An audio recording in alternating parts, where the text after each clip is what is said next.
In this week's Parsha, Moses' song Haazinu, recited almost at the border of the Promised Land, at the precipice between Moses' life and his impending death, is both a poem of warning and a poem of hope. A poem that is in itself on the edge, just before Moses gives his final blessing.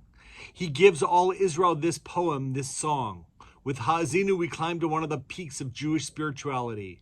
It tells how God cares for Israel like an eagle parent protecting its young birds, and yet Israel disobeys God and consequently suffers punishment. Haazinu means listen up, pay attention, take heed.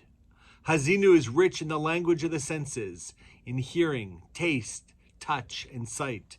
Haazinu is a poem about the history of the Israelites, their hopes and failings, their greatness and haughtiness, and their hovering on the edge between celebration and warning, a fulcrum balanced between blessing and curse.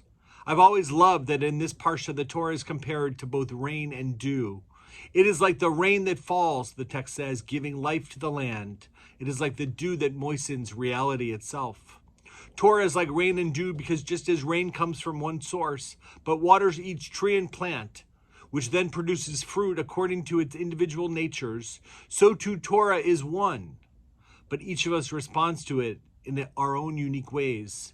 Torah waters each of us so that we may grow according to our own individual capacity and talents. It's not meant to create robots or clones, but thinking, feeling, passionate people, each of whom will grow and act in Torah in new and surprising ways. So too these days of awe, which we observe this week. We read the same prayers out of the same book every year, but we have profoundly different experiences, depending on our own challenges and setbacks in our own lives. Judaism can bring you to the edge of spiritual growth, but we all have to decide how to take the next step. Haazinu reminds us, listen up, pay attention, take heed.